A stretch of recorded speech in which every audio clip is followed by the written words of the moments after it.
Assalamualaikum warahmatullahi wabarakatuh. Memasuki alam kubur merupakan fase pertama setelah seseorang mengalami kematian. Sebuah alam baru yang disebut alam barzah dan dianggap paling menakutkan saat pertama kali kita terbangun atau sadar bahwa kita telah mati. Seseorang yang sudah mati akan merasa tak percaya jika ia sudah meninggalkan alam fana dan serasa bermimpi ketika di alam kubur. Digambarkan jika seseorang yang baru satu hari meninggal seperti mengalami mimpi jika dia belum mati, tetapi sebenarnya sudah memasuki alam barzah. Disebutkan ketika seseorang yang mengalami kematian dan kemudian memasuki alam kubur, maka pertama yang akan datang adalah malaikat mungkar dan nangkir.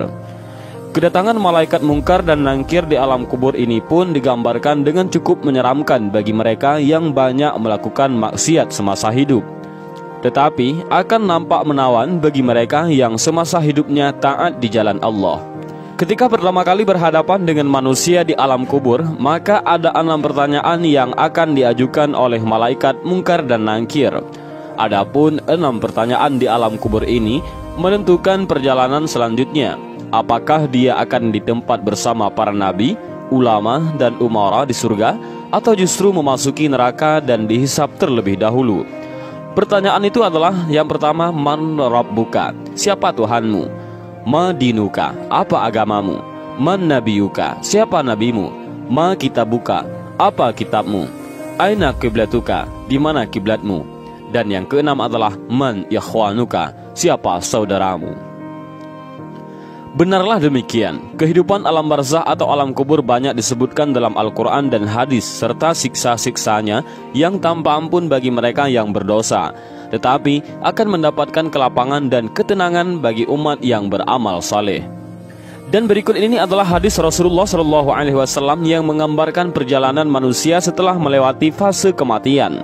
Maka di alam kubur sudah menanti kehidupan baru dan serba asing.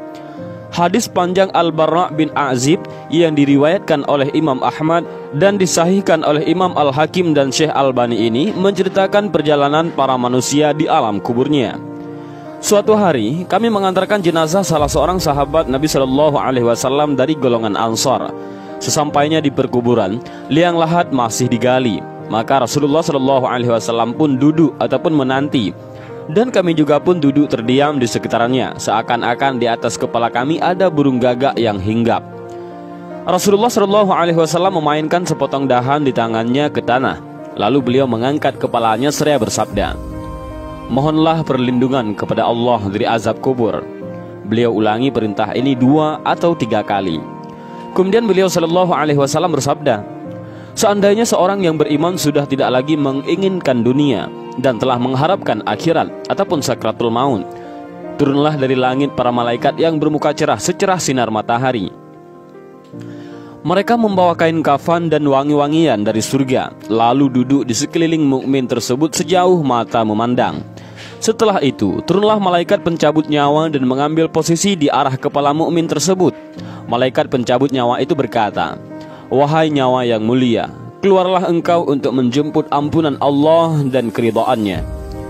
Maka nyawa itu dengan mudahnya keluar dari tubuh mukmin tersebut seperti lancarnya air yang mengalir dari mulut sebuah kendil. Lalu nyawa tersebut diambil oleh malaikat pencabut nyawa dan dalam sekejap mata diserahkan kepada para malaikat yang berwajah cerah tadi, lalu dibungkus dengan kafan surga dan diberi wangi-wangian darinya pula, hingga terciumlah bau harum seharum wangi-wangian yang paling harum di muka bumi.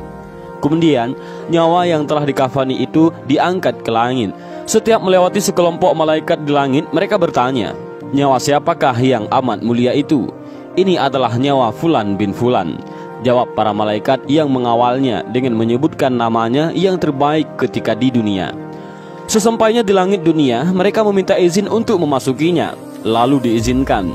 Maka seluruh malaikat yang ada di langit itu ikut mengantarnya menuju langit berikutnya, hingga mereka sampai di langit ke-7.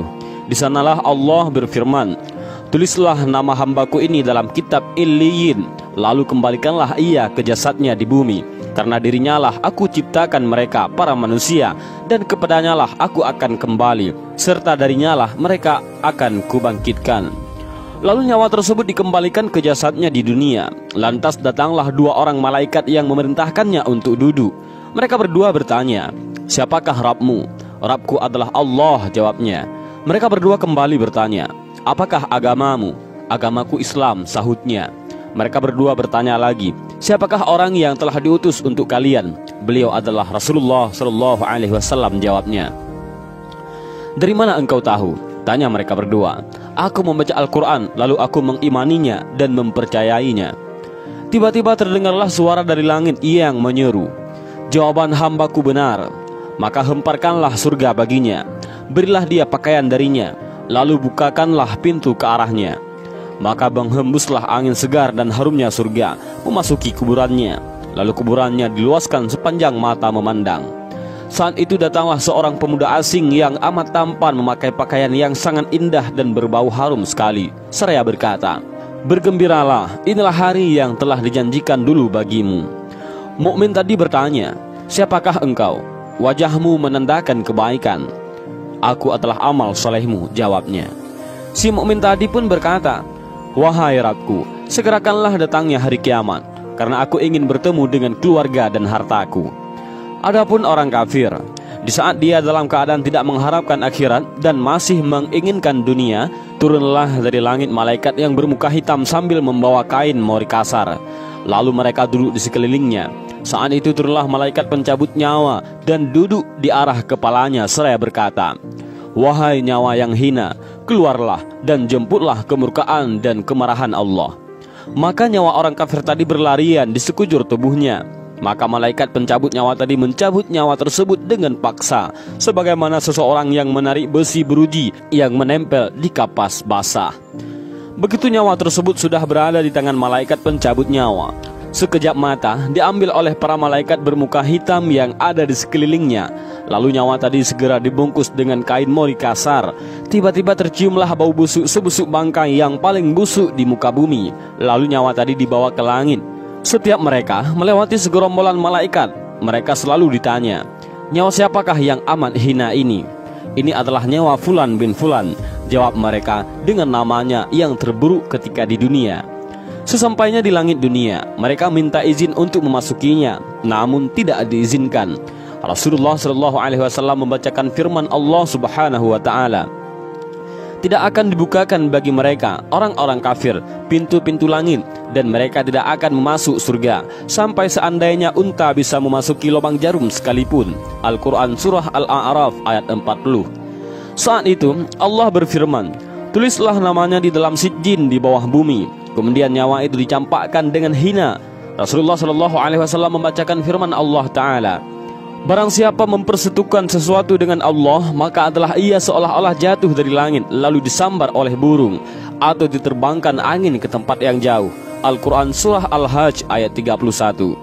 Kemudian nyawa tadi dikembalikan ke jasadnya, hingga datanglah dua orang malaikat yang menundukkannya seraya bertanya, "Siapakah Rabbmu?" "Aku tidak tahu," jawabnya. Mereka berdua kembali bertanya, "Apakah agamamu?"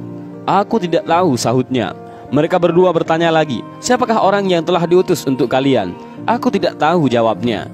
Saat itu terdengar seruan dari langit, "Hambaku telah berdusta, hamparkanlah neraka baginya dan bukakan pintu ke arahnya." Maka hawa panas dan bau busuk neraka pun bertiup ke dalam kuburannya. Lalu kuburannya dipres oleh Allah Subhanahu wa Ta'ala hingga tulang belulangnya pecah dan menancap satu sama lainnya. Tiba-tiba datanglah seorang yang bermuka amat buruk, memakai pakaian kotor dan berbau sangat busuk, seraya berkata, "Aku datang membawa kabar buruk untukmu. Hari ini adalah hari yang telah dijanjikan bagimu." Orang kafir itu seraya bertanya, "Siapakah engkau?" "Wajahmu menandakan kesialan." "Aku adalah dosa-dosamu," jawabnya.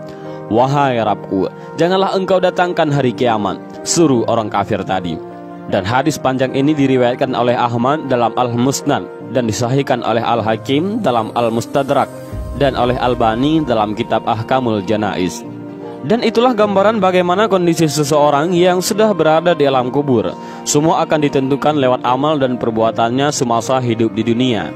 Tentunya hal ini menjadi pelajaran bagi kita semua agar menjalankan perintah Allah dan menjauhi larangannya. Lantas bagaimana dan apa yang harus kita lakukan untuk menghadapi kematian? Maka perbanyaklah amal ibadah. Bahkan agar terbebas dari siksa alam kubur dan bisa menjawab 6 pertanyaan itu, selain menjalankan semua perintah Allah dan menjauhi segala larangan Allah, maka kita harus tetap memanjatkan doa.